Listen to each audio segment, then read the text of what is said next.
What's up, everybody? Welcome back to another episode of Vetted. Yes, with Irving Fryar and Hollis Thomas. I'm Irving, and that's my man over there, big dog, Hollis Thomas. How you doing today, man? Yeah, I'm good, bro. Welcome to the show, everybody. Y'all come on in the room.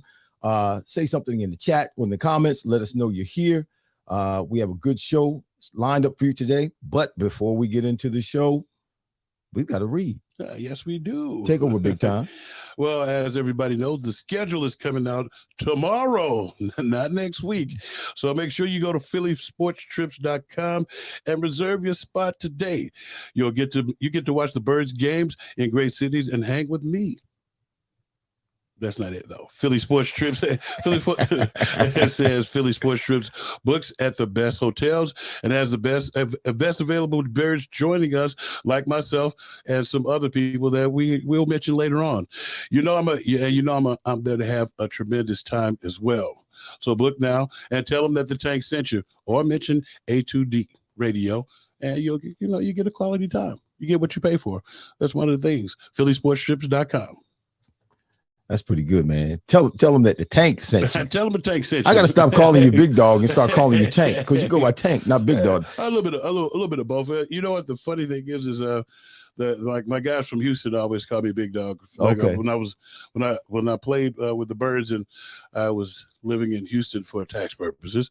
I need to live in Delaware for tax purposes. Now I live in New Jersey. I need to go to Delaware for tax purposes and just work in New Jersey. Well, hang with everybody. You say Charles Woodson. Who else? Casey Hampton, Sean Rogers. All those cats, Julius Peppers. I was a little older than them, and so they just started calling me Big Dog, and then Javon Curse started calling me Big Coach. Wow. Well, that's my term. That's my term of endearment for you. I call you Big Dog. Yeah. A lot of folk call me OG now, which I'm not so sure whether or not I like that, because it could it could stand for original gangster. It could stand for something. I mean, that's supposed to be a good thing. But it could also stand for old guy. So, now you simple, because I never thought of old guy. Well, my wife said that's what it stands for when they call me OG, because I start walking around with my chest poked out, and she goes, "Oh, that stands for old guy. It doesn't stand for original gangster." She's just trying to let the wind out of your sail. Yeah. She can't do it though. Yeah, I'd take the OG part. Yeah. But good to have you back, man. Good to be back on the show, y'all. We're here today. We got a big show for you today. Let me see tonight's topic. The Eagles. Watch this. The Eagles 2023 Undrafted Free Agent Recap. That's what we're going to do tonight. We're also going to talk about Jonathan Gannon. We didn't get to that last week. We're going to do it this week. Yes. We're going to have Hollis with history, as always. And we're also going to get to Sean Desai and what kind of defense we think he's going to run this year. The question, agree or disagree, the statement today, at least, this is the statement, at least one of the Eagles' 2023 undrafted free agents will play a significant role in the 2023 NFL season for the Eagles. Do you agree or do you disagree? Now, we're going to go through. We're not probably going to hit all of them, because we never got through. We didn't get through anything we wanted to get through last week. I mean, we did the draft and those that were drafted, but we really didn't get to all the stuff we wanted to get to. So we're going to make sure we try to taper it down. What's going on, Thomas? Is that Arnone? Thomas Arnone? Is that how you say that name? Yeah. Anthony, what's going on, bro? How are you? Good to see you. So let's get to this. But I want to say this. We're going to talk about the undrafted free agents today that the Eagles brought in. They brought in, it was 2 offensive tackles, 2 wide receivers, 2 cornerbacks, 1 linebacker, 1 tight end, and 1 punter. And the punter will probably make the team. I know they're sick and tired of Sippos. They're sick and tired of him, bro. Was he sticking up the drink last year? Yeah, he's got to go. He's got to go. It was a couple. Actually, in the Super Bowl, we did kick a bad one, and they did almost return it. So I guess you need some competition, and that's what you do on a good team. Yeah, and they didn't really bring anybody else in. They just brought this guy in. What's his name? Zentner. Ty Zentner. Yeah, they brought Ty. They brought Ty in. Yeah, I'm trying to say these last names. Out of Kansas State, he was pretty good. He was pretty good, but he's the only one they brought in to bring any competition with Sippo. So It's going to be between those two, and Ty's supposed to be pretty good. So that's one of the undrafted free agents that could possibly make the squad and possibly play a big role, a significant role in the 2023 season for the Philadelphia Eagles. Now, we're doing this today with the undrafted free agents because you have an affinity for them. You, me? Yeah, you. Yeah, you. 1996, undrafted free agent, yes. Northern Illinois. And you ended up, was it 14 years you played in the NFL? 15, but who's counting? Okay, well, people always short me a couple of years too. So 15 years in the NFL. Who does that there's very few undrafted free agents that get to the Hall of Fame. I think there's 22 of them right now. There's 10.8% of the Hall of Fame since 1936, since the inauguration. 10.8% of them are undrafted free agents, and that's pretty good, actually. Well, that's a pretty good percentage. And then I was going to hit you. You know, I brought up all my stats. You brought your stats. Yeah, I brought the stats from. I got to. You know what the funniest thing is, when I was at the draft in Kansas City, I was sitting with Troy Vincent, and he's the one who gave me all the stats of this. So he's like, undrafted free agents play an important role. He's like, everybody's not going to make the roster, right? But if you come in and you show them what you got, you're going to make it. Like 24% of the players on week 1 rosters last year, when less than half of actually were undrafted free agents. Okay, 24.4%, and less than half of the players on week 1 were drafted on the roster. Less than half of them were drafted. Wow. And you know what? Everybody's not going to be a first. You only have so many first round draft choices. You only have so many second round draft choices. You only have so many draft choices in during the draft. So there are players, athletes, football players who are left out of the draft that are actually capable and have the talent and are available to play in the NFL. And that's why you have guys like yourself, players like yourself, players like those who have made it to the Hall of Fame, Kurt Warners, who are undrafted and come into the NFL, Emmett Thomas, and play their way into the Hall of Fame because there's only so many slots in the draft. Now, here's what I want to talk about before we get to some of these names. Okay. For you coming out in 1996, were you projected to be drafted? And did you have to sit through those 2 or 3 days? And what was that like, man? And then you ended up not being drafted. I mean, what was it like? I'm sure you thought if you weren't projected, you at least thought you were going to be drafted.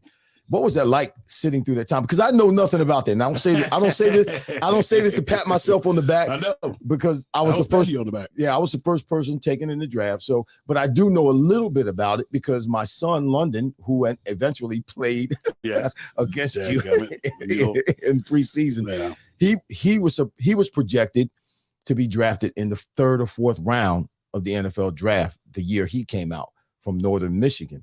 And we sat there on a Sunday. We had church that day, and then we had a TV over in the annex, the fellowship hall next door to the church. So after church, I came over and sat with him, and we sat through the first day, and we sat through the second day, and he didn't get drafted, man. And it was torture. It was absolute, just to watch him and how it affected him. Because again, I had not had an experience with that, but to watch him and to go through with him and feel with him, man, it was brutal. Unbelievably brutal. Yes. I couldn't hug him enough. I couldn't hold him enough. I couldn't, try to encourage him enough and talk positive things to him enough. But what was that like for you? Well, the first thing is I was projected like your son. I went to Northern Illinois. Right. Not Northern Michigan, Northern Illinois. Right. I said Northern Illinois. No, he went to Northern. Your son went to Northern Michigan. So it's close. We were both up north, and we both got projected around the same round. I was 3rd through 6th. And then actually I watched the first day. Now, at the end of the first day, towards the end of the first day, I got a couple of calls to make sure that I was hanging loose, which pissed me off. Really? Really? So, yeah, it pissed me off. It was like, hang loose. We're thinking about drafting you on our board. It was who was it? It was the Giants and then somebody else, because the Giants in San Francisco and Denver, they came and worked me out the most. And my position coach later thought that the Giants or the Jets were going to draft me. Okay. So then on the second day, I was the young lady I was dating at the time. There was we were going to a coronation or something that they had at school that we had bought tickets for and outfits for and stuff. So she was like, you don't have to go if you don't want to, but you know what that means. You gotta go. You better go. So I know everybody's accustomed to the small phones now, but my mom had a cell phone, which back in '96, was Gigantor. Right.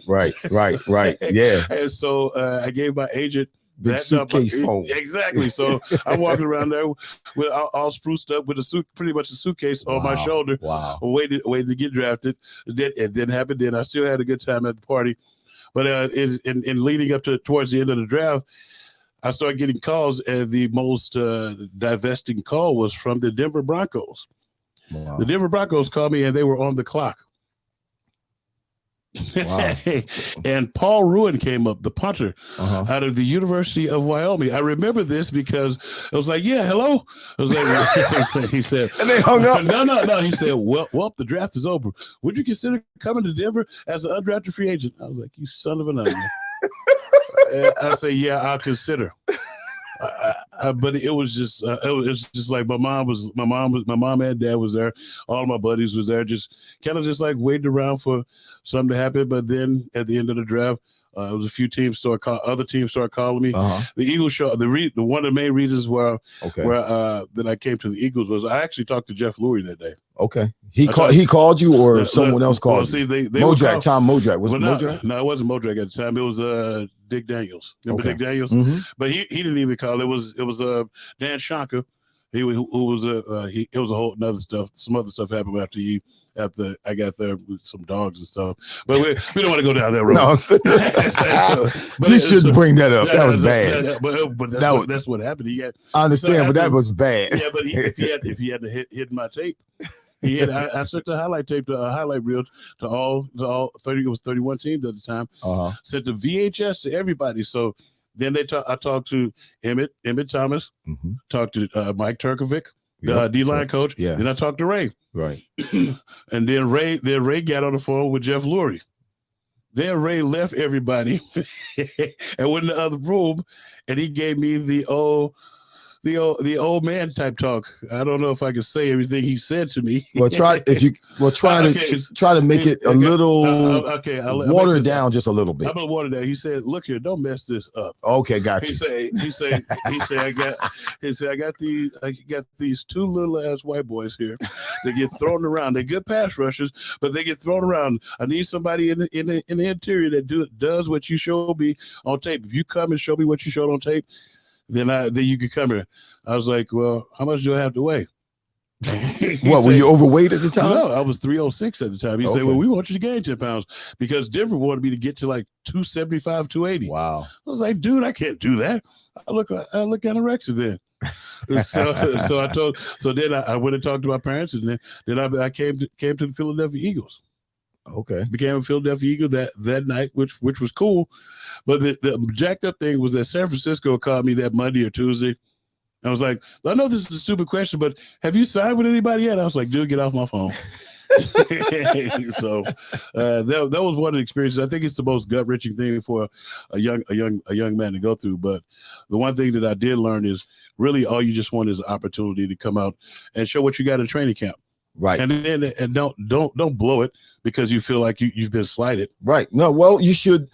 I mean, tell me if you had, because guys that get drafted, like say in the 7th round or whatever, and whatever teams overlook them or don't draft them, they have a chip on their shoulder. So they want to go out and prove to the teams that did not draft them that they should have drafted them. So they go out with a chip on their shoulder. Was that the kind of attitude that you had as an undrafted free agent? Because every other team other than the one you were on didn't draft you. But they had an opportunity to draft you too. Do you know how many draft picks you remember how many draft picks we cut that year? Yeah. So it was like, to do that, I just wanted to show everybody that I could play in this league and I could play in a dominant fashion. And so and you did that. You did that, big dog. I appreciate it. You were awesome. I was here when you got here. So I saw it firsthand. So the one thing that I did and I wish I had met Avery Johnson like before this, but he gave me some information that I think every kid who's aspiring to do something, everybody should hear. He's like, seize the second. He's like, don't bitch and moan about what's not happening for you. He's like, when they give you that opportunity, you get out there, you seize the moment. Right. Seize the second, because you never know when you're going to have another opportunity to show what you got. And that's why when I was eventually got here and I was able to make the team, you wasn't starting like you were in high school. You starting. You're the man in high school. Right. Here, when you get here, you get spot duty, and so you have to be ready. You can't be like, okay, I was stiff. No, you have to be ready. So that's what the thing. It always comes to me. Seize the second. So every time they put me in the game, I was ready to go. So. And you know what? That's a story, I think, because we were just talking a little while ago. I'm going to be away, but I probably would have been there as well. But you're getting a chance to meet the rookies next year. They're bringing in next week. On Monday, next week. They're bringing in some of the Eagles alumni to meet some of the rookies. So that's some information that you need to drop on them to let them know, listen, this is an opportunity for you, particularly those of you who are drafted in the latter rounds and those of you that are undrafted free agents.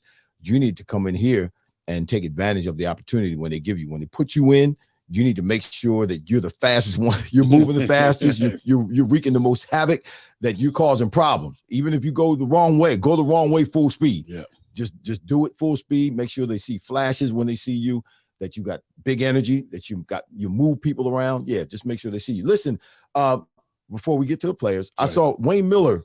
Ralph, can you throw up Wayne Miller's question? I saw him come up. Thank you. Oh, what's he? Ralph is awesome. Ralph was only Ralph. Ralph, you awesome, man. Thank you. Wayne Miller, what's going on, Wayne? Thanks for the question. It may be obvious, but who was your favorite pick of this year's draft, and for what reason?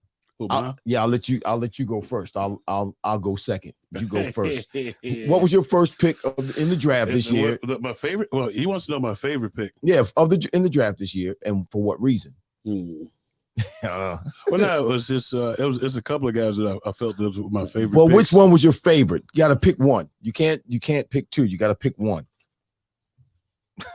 I'm gonna go with the big dog. I gotta go with the kid out of Alabama, the offensive tackle / guard. Really? Yeah, dude. If you go back and watch his tape, I love the other guys. But my favorite, that was like one of the favorite. I was like, dude, he is so polished, and to be able to get him where we got him, right, and to be able to insert, and he already knows Jeff Stoutland's how he coaches, because he's coming from where he used to coach at, right. But to get that guy, because we lost Sam Alou. We lost Sam Alou. Right, we did. But to get that kid, he's a force. And to me, I didn't think we were going to get him. I liked him. And it was like, to be able to get him, that's like one of my favorite picks. The other guys, it would be easy to pick one of the other guys just because they play D-line, like the big dog in the 7th round or the 1st round. Right. It would be easy to pick those guys.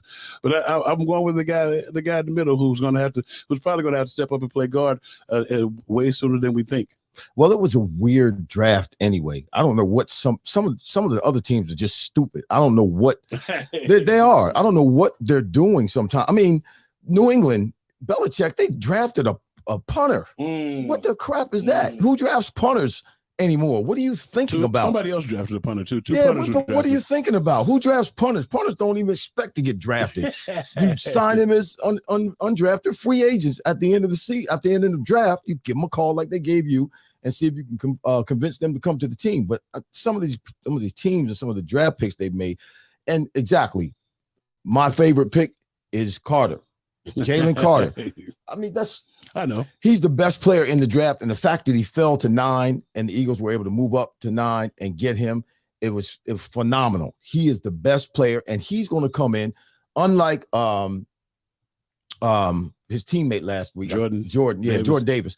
Unlike Jordan Davis, he's going to come in and he's going to play this year right away, because he doesn't need to be developed. When you watch that cat on film, he takes on double teams. And, when there's a double team, they'll try to square you up. And the one they're trying, the one that's supposed to take you, he'll square you up and get you going in the direction he wants to get you on. And that second guy will slide off and try to get to the second level. You know what they're actually trying to do? He doesn't allow you to do that. You know what they're actually trying to do? What are they trying to do? They try to throw one of your arms up in the air. Right. And to get you turned so the other guy can take you over. Right. It's normally to whoever.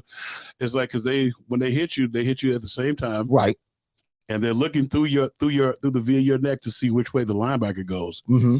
And which way the linebacker flows, that's which one comes off. Comes off and goes to the next level. Comes off and goes to the next level. Right. But they're trying to get control of you, but he doesn't allow that. He's so I want to say bottom heavy, but he's so strong in the bottom, and his foundation is such that he's ready to go right now, man. So that means pad level. Yeah. My pad level, I love his pad level and the way he hits it like because Tommy Brazier taught us how to take on a double team like that. You hit it down the middle, and you push him into and make one of them come off you. That's right. So, That's right. He's still up to make a play, and he already does that. Yeah. That's not something that he has to be taught. He can clog that middle up, man, and give those other guys the freedom to do what they do best. Yeah. So I really like him. I think he's going to be. I think he's going to make a run for rookie of the year this year, because he's going to play. He's not going to be in first round draft choice, 9th pick. He's supposed to come in. Jordan Davis was supposed to come in and play last year. Yeah, he was. And he didn't. Yeah. We don't even know what he's going to do this year. Yeah. We don't know what Nakobe Dean's going to do this year. He got drafted in the 3rd round, but we saw flashes of what Nakobe Dean can do. Right. So, right. But it's going to be interesting to see, because I think this was the best place for Jalen Carter, because he has all the guys that were down there with him, and they could corral him, right, and put him on the right track. And that's the other part of why he's my favorite pick, because I'll say it this way: the Eagles had the balls to go ahead and pick him. When other people probably passed up, other teams probably passed up on him because of the off-field issues or concerns. The Eagles knew that this guy, or has faith in this guy, that he can come in and put those issues behind him. They don't want to focus on ball. Warren sap this up. Boy, too soon. I thought we were in a circle of trust. Okay, we got to go to a break. Come on, we're gonna go to this break, y'all. We'll be right back. Hey, Birds fans. Breaking news. The NFL schedule is being released on May 11th, and Philly Sports Trips is already taking deposits for what is sure to be an epic season ahead. Join us in Tampa, LA, Seattle, or when we get revenge in Kansas City. Not ready to fly? Then join us on a bus trip to DC or New York. Sign up now and make sure to mention A2D. Don't miss out on the best Philly fan experience anywhere. Philly Sports Trips customers stay at the best hotels and meet NFL and MLB legends, so book today to ensure that you do not get shut out. Sorry about that, Ralph. we got to talking, man. Sorry, Ralph. Yeah, but that's what the show. You there, Ralph? Say something. He can't say nothing just yet. Yes, he can. No, he can't. He can text you. Okay. He's just, all right, just on the chat. Yeah, on the chat. Sorry about that, Ralph. We won't mess up next time. Yeah. I'll be looking. So I'm you go ahead and quarterback this, man. Which free agents do you want? Okay. Talk about the free agents, the undrafted free agents. First of all, let's talk about the first 2 or 3 that you think have the best chance of making the team. Because some of these guys aren't going to make the roster. Right. But some of these guys, obviously, by statistics, like you said, right, some of these guys are going to make the roster, and they're actually going to make a contribution to the team. It's unbelievable how that happens, meaning it's unbelievable how some of these teams miss out on these talents. But again, there's only so many numbers in the draft. There's only so many people that can be drafted. It's only so many slots. So there are guys that are draft worthy that get passed up. Right. Now, the way I'm going to present this to you is I want you to notice a running theme. I'm going to present the first the first 3 guys is Garner out of LSU. Okay. 6'2", 212. Right. Yeah. Fast. Cornerback. Yeah. Jaden. He's not that fast. Who? Gardner. He runs a 4.5. Yeah, but you get look at the size and look at his athletic ability and stuff. Yes. No. He's 6'2", 212. He's like the Raymond Claiborne's, like I was talking about last week, that I had to play against when I was in New England. So yeah, he's a big guy, hybrid role. He could come in and not just play corner, but he could come in and play safety. Exactly. Yeah. But then you also look at Jaden Hasselwood. Uh-huh. I like him. Fast. He's from Arkansas. He's from my boy Sam Pittman out of Arkansas. Was a coach at Northern Illinois with me. Sam Pittman is one of the best coaches currently in NCAA right now, and head coach. But he transferred from somebody else. But if you go and look at, I don't know if you got a chance to look at him on tape. I did. He's an afterburner. I did. And so it's gonna be interesting to see what they do with him. I watched him, and the Eagles do need some help in terms of a third wide receiver. Yeah. I mean, their receiver core is not what it needs to be. You got A.J. Brown, Devontae Smith. After that, you got Zacchaeus, who came from Atlanta. And then you got Devin Allen and Greg Ward and Britton Covey. You don't have anybody. You didn't mention Quez? No. Okay, so Quez is out of the picture. But this guy, like you said, I watched some film on this Hasselwood, and he runs a 4.6. His time, I kept looking. He doesn't run a 4.6. No. I kept looking at the stats, and they have him down as 4.6. No, he doesn't. He plays faster than that, though. Yeah, he runs a 4.46. Well, I don't know where you were looking. Where I was looking, they said, and I looked at two or three different places, and they said he runs a 4.640.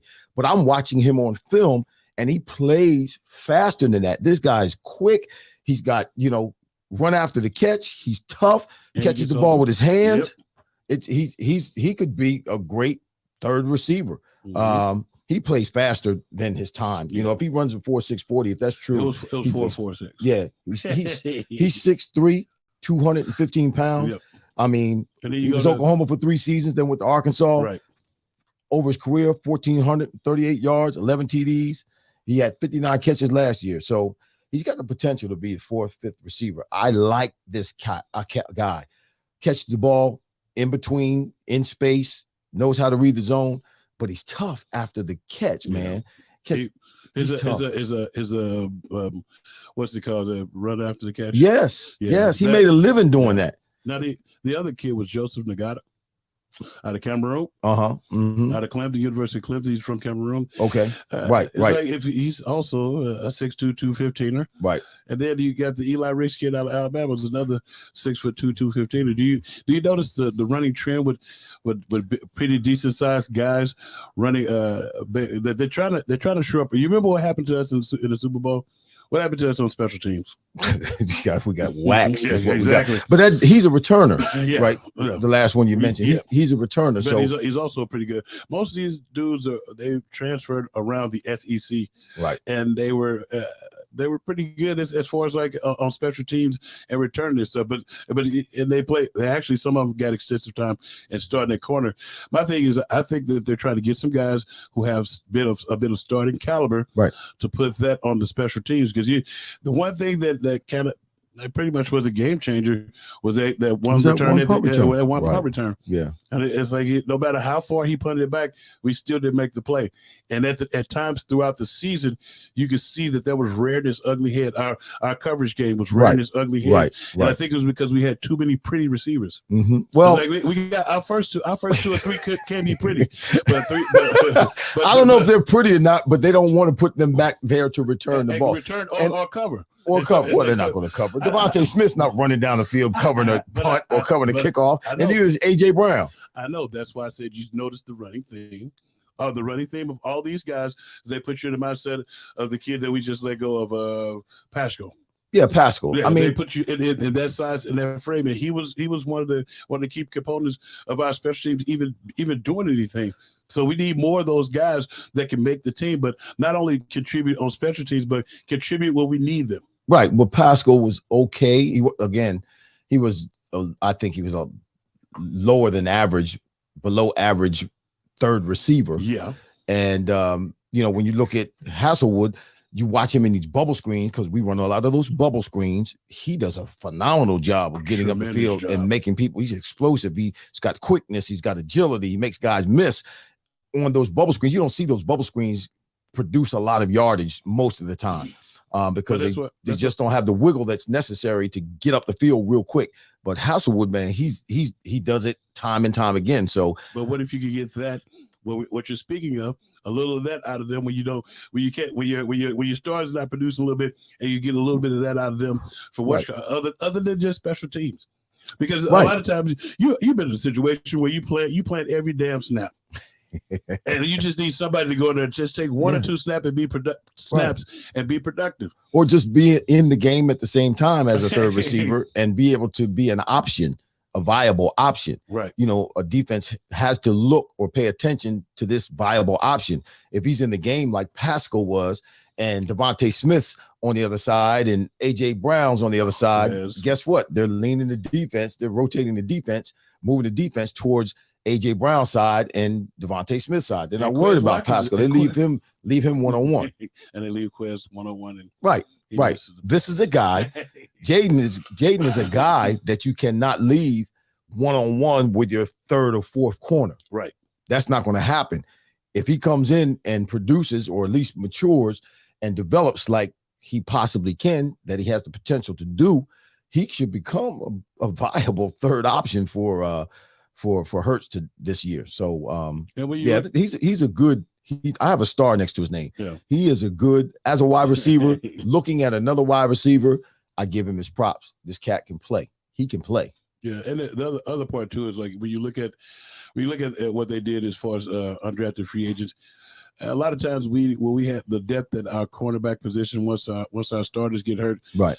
We had like Zach McPherson, and he hadn't gotten on the field yet. We had Josiah Scott, who they play him at safety and corner. Right. It wasn't too swanky. Once you go past, you got to start grooming some people, and and have depth. But it's like, the way you get those reps and stuff is you're up every week because you're on special teams. You're on the first or second unit in special teams, and you get some playing time, kind of like they did to Kobe Dean. The Kobe Dean was up for most of the season, and then when our linebacker went down, he got an opportunity to go in there and show you what he could do. Right. So we just when you look at this, I think they're trying to groom some guys into being that, so we can add depth, quality depth, not just depth to look at so we can look at it, but quality depth. Well, and any of these players, these free agents that make the team, that are going to be backups, that are going to play on special teams. When you look at Eli Ricks as a corner from Alabama, he has a lot of upside. He has a lot of potential. He's seen the best. Yes, he's seen some of the best. He's seen some of the best. He's going to learn from some of the best. Big play Slay. He's going to learn how to play the corner position. Bradbury. In the meantime, yes, he's going to be playing on special teams. In the meantime, Nakobe Dean played on special teams. So they're going to have their opportunity to get in the game at some point, having learned from these veterans and having the talent to be able to play at this level. And it's going to make the opportunity that much more productive for them, for the team. Do you know what the veterans, when I first came to training camp, you know what some of you guys kept saying? The more you can do. Because some guys were turning their nose up at playing special The more teams. valuable you are. Yeah, the more you can do, the more valuable you are. Yes, sir. The more you can do, the more the reason to keep you. Yeah. It's like the one thing that I do like about these picks as well is, and it resonated for me when I made my choice, because one of my best friends, Tim Lewis, if he's watching, he was an offensive tackle at our school, and he had a chance to be an undrafted free agent between Buffalo and Chicago. And he said, look, Tank, they're both cold. They're both cold. But if he went to Buffalo, he would have got a chance to learn and actually get in some games. Right. But since he went to Chicago, where they had just drafted somebody in the first round at his position, and Chicago wasn't, and Buffalo was a playoff at the time. Buffalo had been going to the playoffs and stuff, and so and Chicago wasn't a playoff caliber team. He ended up getting cut the last cut. And then so that resonated a lot. When you go to a team that's already winning, they're looking for quality depth and people that they can teach and groom to take over. Right. So that's a key point as well. It was a different era. I heard you say, some of the things that we said to you when you came in the league as a rookie. when I came in the league as a rookie, the veterans didn't even talk to me, man. I was the number one draft choice. Donnie Blackman didn't talk to me. Andre Tippett didn't talk to me for a whole season. Was it John Hanna? Never talked to me. Steve Nelson. Those cats didn't talk to me, man, for a whole year. And I I found out because I got hurt my rookie year, missed a few games. The second year, my second year in, I asked one of them, I think it was Donnie Blackman, what's wrong? What did I do to you guys? How come you won't talk to me? Play 16 games and we'll talk to you. Ooh, that's what they play. That's what they told me. Play 16 games and we'll talk to you. Yeah. I'm like, okay, all right, I know what it's about. And I was really stupid my rookie year. I was and I don't want to get into it, but I went into the NFL thinking I could play in the NFL like I did in college, which was run around, hit people all the time and knock people down. But I was hurting myself doing that. I was causing injury to myself. I was going to ask you about that. Yeah. Because I had some quality veterans. You were one of them. They had Troy Vincent. Mm-hmm. I was playing William Fuller, remember Mark Gunner? Mm-hmm. It was like so many veterans that teach me how to be a pro. Right. And William Fuller was a solid my guy. I still talk to him. Yeah. Well, I got his number 2. He's my frat brother. We were in the same class. We came out the same year. Oh, yikes. Yeah. So when you was at the party when he brought Jordan to the Christmas party? No, I wasn't there. I wasn't there. I didn't go to that party, bro. Took all the ladies. Yeah, no. I did not go to that party. No, I'm talking about Jordan took all the. I'm sure he did, but I didn't go to that party. My rookie year, it was a Christmas party. Remember, because Rodney Pete and Holly Robinson beat through it. Right. Okay. But no, I missed that party. It was tremendous. Right up until Jordan came and sat down. And everybody flocked towards him, huh? Yeah. My pride. So who else do you have as far as free agent that sticks out to you? The one that I was just talking to you about, the tight end out of University of Colorado. Brady Russell. Brady Russell. Only because his uncle. Yeah. Only because his uncle is the Eagles senior personnel director and advisor. You think there's any favoritism? I don't know. Matt Russell, he won the year I came out. He was the Dick Buckets Award. Right. At Colorado. So, I mean, when you look at Brady Russell, he's a try hard guy. I think he catches the ball and he runs with it. All right, we're gonna talk more about that because I got something to say about that. But you got to read. You got to make right now. Yeah. All right. You ready? You ready for my read? I'm ready for you read. Are you ready for your read? Yeah. Hey, Birds. You fans. sure? Okay, yes. go. Hey, Birds fans. Oh, wrong one. That's me.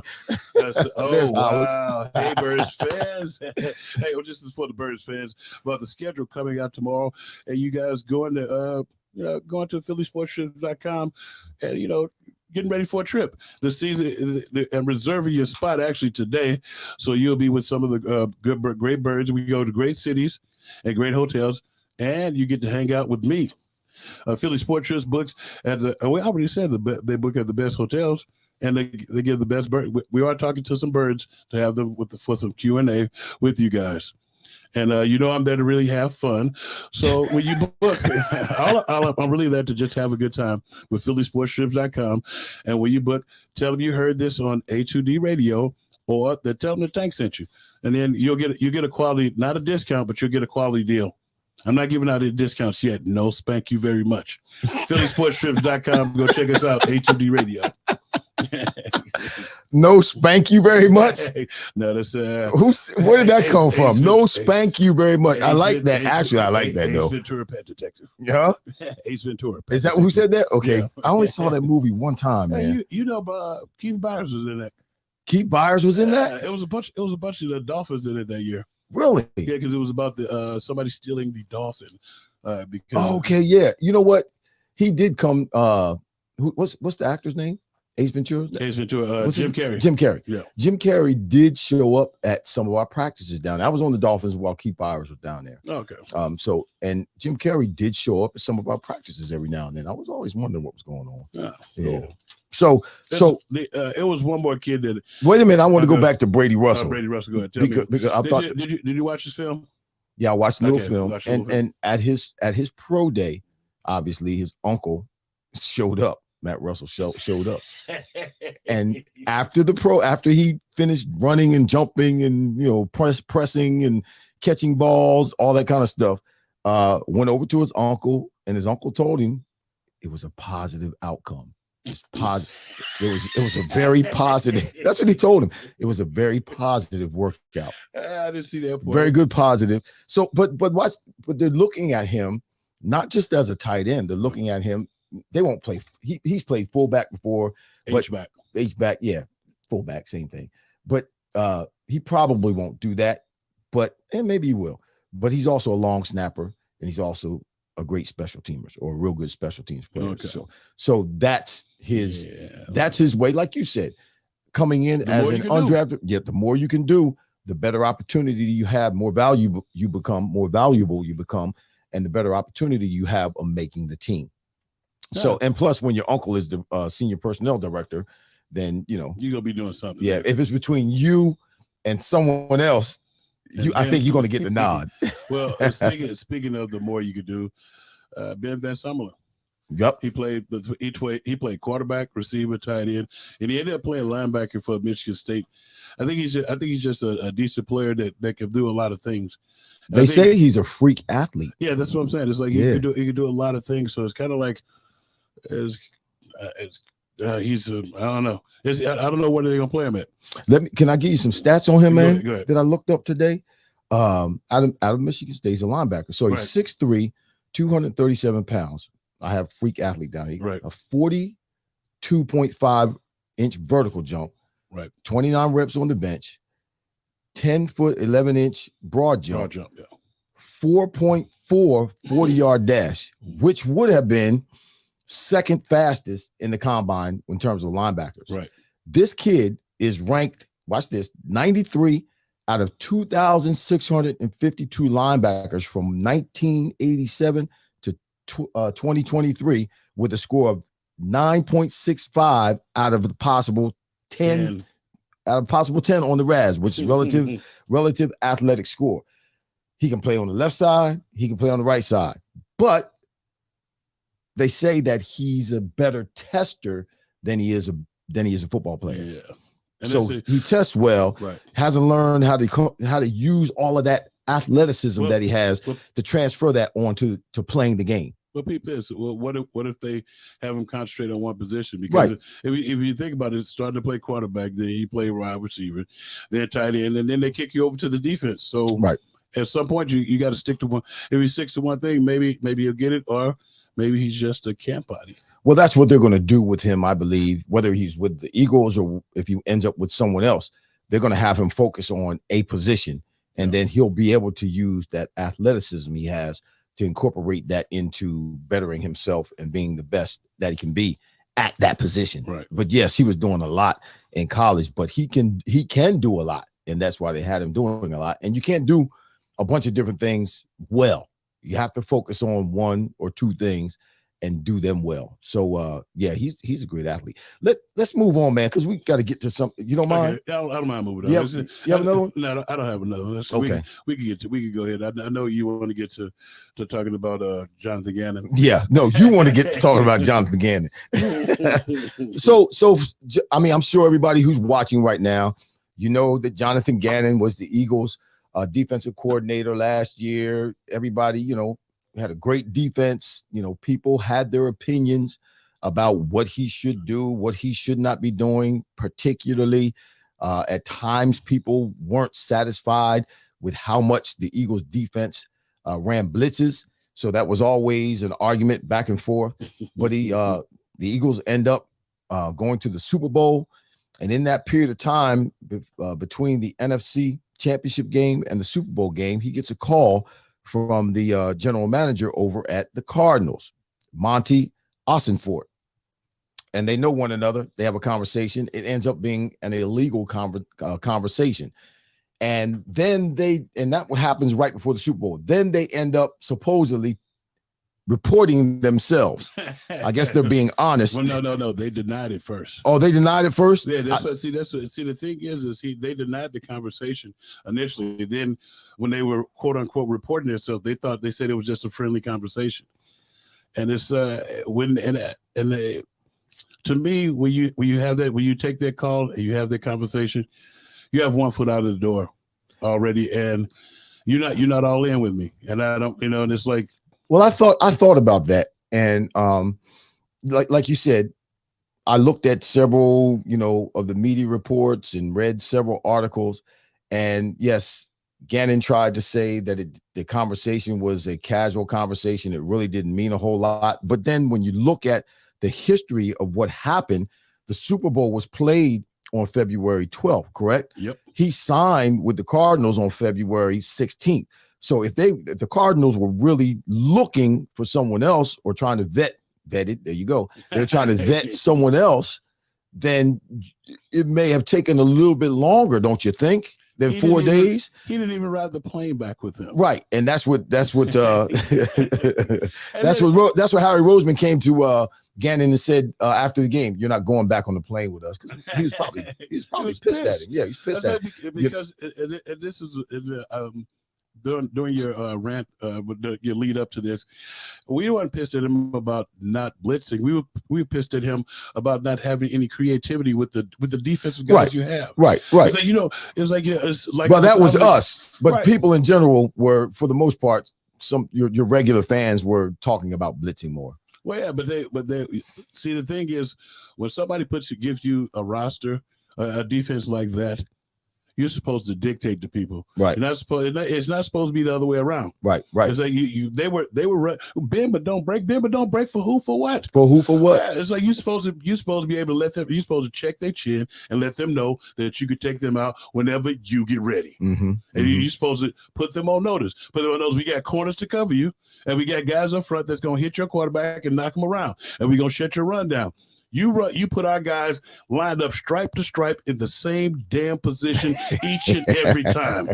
And they still turned out to be a pretty good doggone defense last year. But do you know how many sacks they probably would have got? Oh, yeah. If you go back and look at some of the times when he ran stunts and stuff. Just put a few wrinkles in there. Yeah, a few wrinkles. It's like that's all you need. But it's like, and it goes back all the way back to their first year here when we were playing in the first playoff game against Tampa Bay. Uh-huh.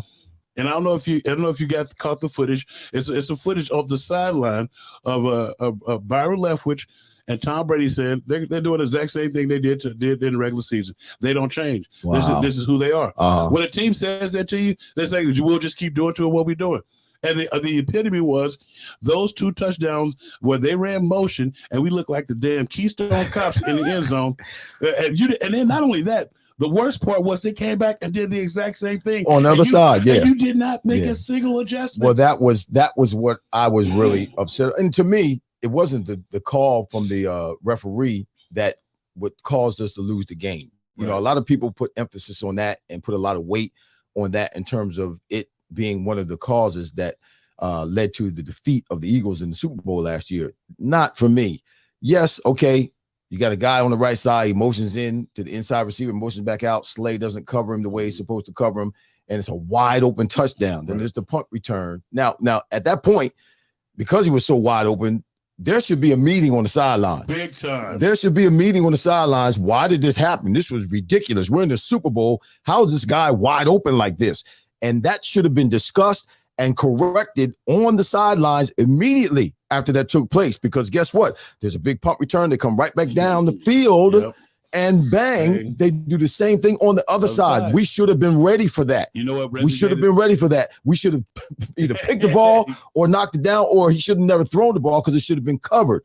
So at that point, we were out-coached.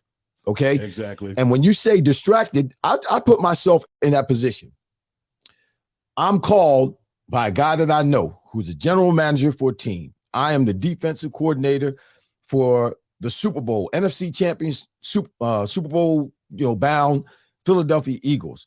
There's been talk already, that you're the favorite. Just chirping, not that we're the favorite, but that you're the favorite. You're the favorite to get the job. To be a head coach. I might be a head coach. The offensive coach, Steichen might be a head coach. Woo! Now I get a phone call from a guy that I know.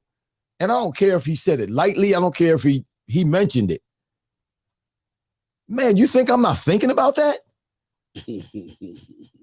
When I think about, listen, we're in the studio. When I get some money and I can get a new camera, I can't sleep at nighttime. I'm thinking about it. So you don't think that Gannon was thinking about that? And him, the fact that he's thinking about that takes away from his ability to prepare the Eagles defense for the Super Bowl. Yeah. However,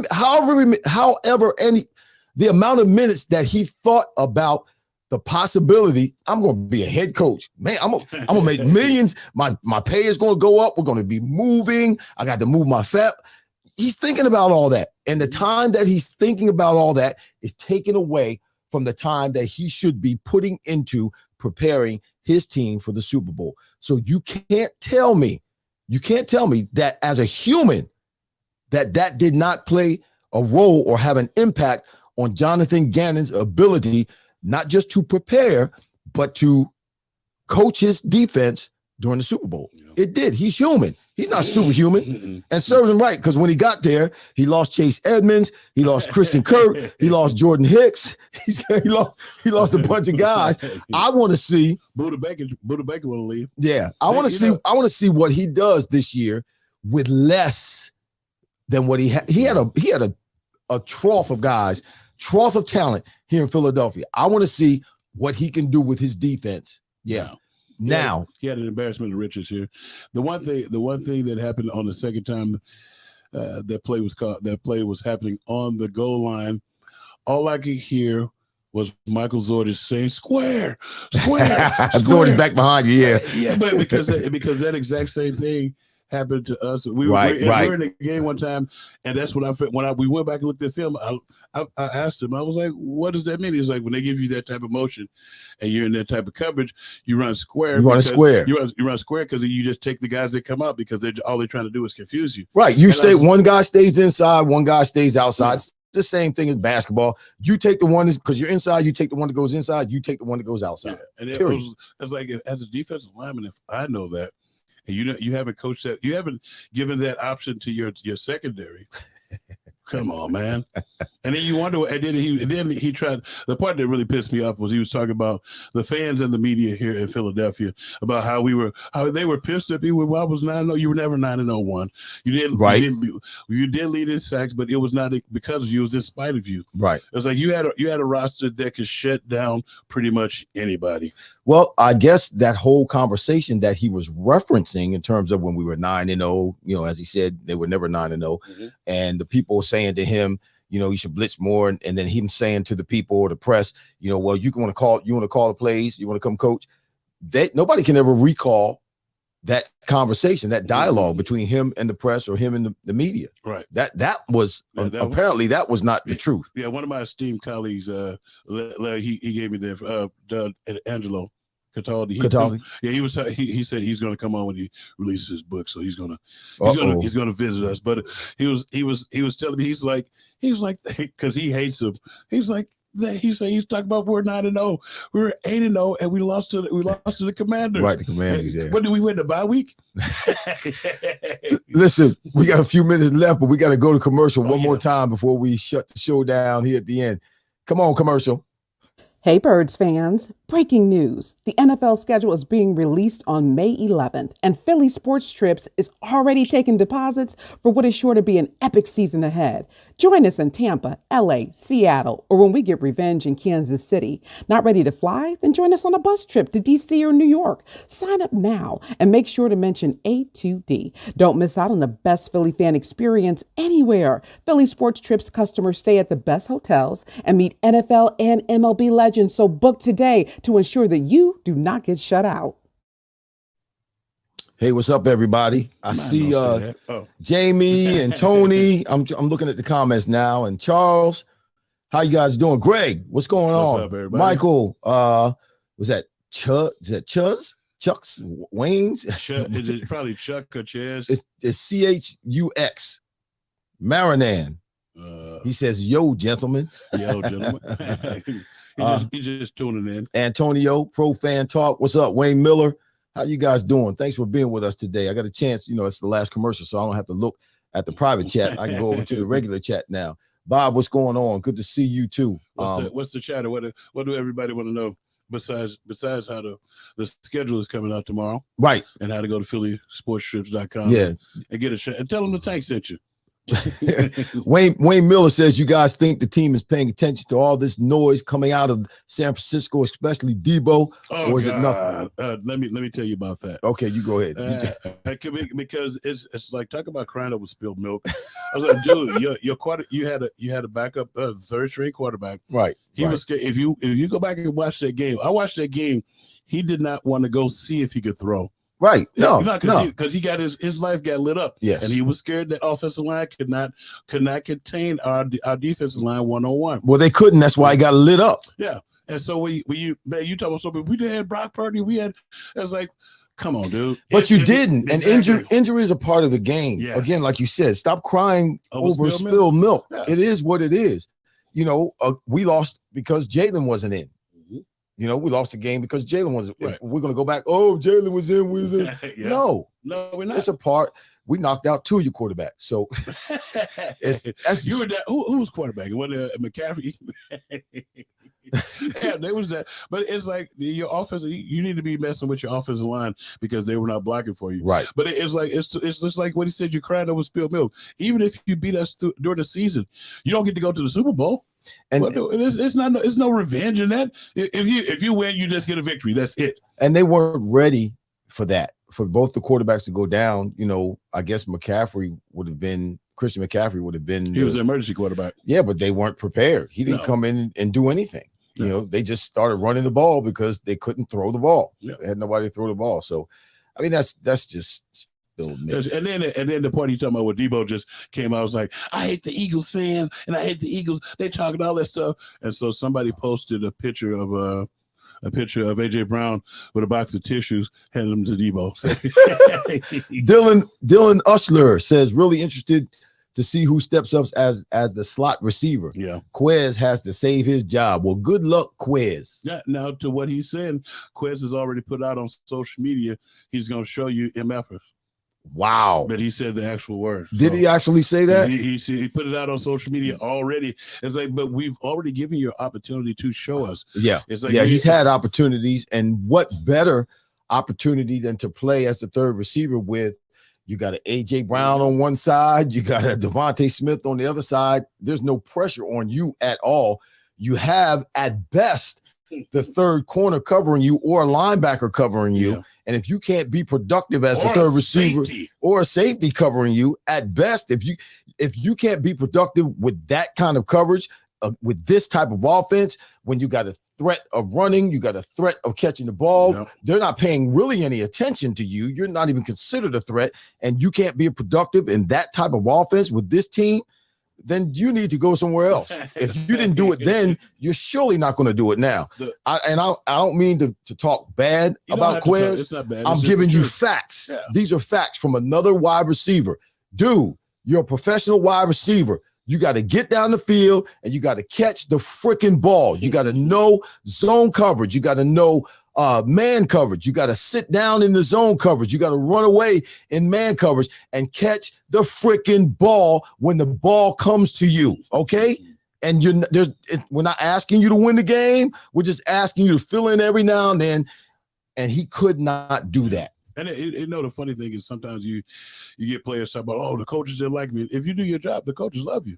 Yeah. It's like why they draft people at your position?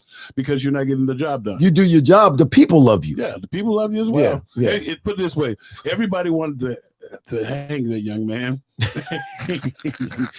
Including me. And you know what? I actually, before the season started last year, I actually was, trying to give grace. Okay, he's a receiver. I've been not in a position like that, but I've had. You ain't never missed that many passes. No, I've had. No, there's no man that I know. The only man that I know that's never dropped the ball is one who's never had a ball thrown to him. So everybody drops the ball, even at that level. But because you're a professional, that's your job, though. Yeah, but I'm just saying, at that level, there's a certain percentage that you're supposed to catch. You ought to be catching 98% of those balls. Not 95% of the balls. You can't drop half the balls that you get thrown to you. You're not a professional. You're not operating as a professional. Just like in basketball, there's a certain amount of shots you ought to make in baseball. There's a certain amount of times you ought to be getting hits and getting on base. You can't strike out every time. You can't miss the ball every time when you shoot the ball in basketball and call yourself a professional. Just like as a receiver in the NFL, you can't drop 50% of your balls and still be considered a professional. I think that they're going to continue to tolerate that. or think that they're going to continue to tolerate it. Yeah. So yeah, good luck to Quez. Nate Moss says Quez catches the ball in the Super Bowl. Yeah. Are we even having this conversation? Nope. You're right. He's correct. And that's what I'm saying. Yeah. He gets the ball. He only gets a few balls thrown to him, but you gotta catch those balls. Seize the second. He catches that ball in the Super Bowl, and we're not having this conversation. You're exactly right. I don't know why he's still on the team. Wow. Look, if I was Roseman, I would have went up to Jonathan Gannon after the game and said, "You ain't flying back on the plane with us." Then I would have walked over to Quez Watkins and said, "You ain't flying back on the plane with us." Catch your train, sir. Yeah, wow. You can stay here and get back on your own here in Arizona because you ain't coming back, my friend. And your stuff will be packed sitting out on the curb when you get back to Philly. Y'all, it's 6 o'clock. Yeah. We got to get out of here. Listen, our show. We went off the rails a little bit. Sorry, folks. No, that's what this show is, man. Yes. Listen, vetted. We're not coming in trying to be stiff and stoic. We're going to be who we are. Irving Fryar and Hollis Thomas, vetted. We've invested. We've been vetted. We played in the vet. That's what vet, in case y'all didn't get that. We played in the vet. And we're going to have a good time. We're going to tell you the truth, tell you like it is, and we're going to have a good time. Our next show is going to be Friday, next Friday, a week from this Friday coming, next Friday at 5 p.m. Right. All right. I said last week, we're going to do the shows. It was Friday we started out last week. This week, Wednesday, because I'm going away. And then next because you actually, it's Mother's Day on this week, this weekend coming up, and yes, there's just one quick hit is Mother's Day started on this day back in 1908 in Philadelphia, the first Mother's Day. Yeah, we didn't get to the Hollis history. No, you don't have to. It was we'll save it for next time. It was only a couple of them. Okay. And Mother's Day was like one of the main ones. And to all the ladies out there who are mothers, happy Mother's Day. We don't see you run by you. Yeah. Happy Mother's Day to all the mothers. We'll be back next week on Friday. Week after that on Friday. Then we're going to settle into our normal time, which will be on Thursdays at 5 o'clock starting in June. But until then, we'll see you next week here at Vetted with Irving and Hollis.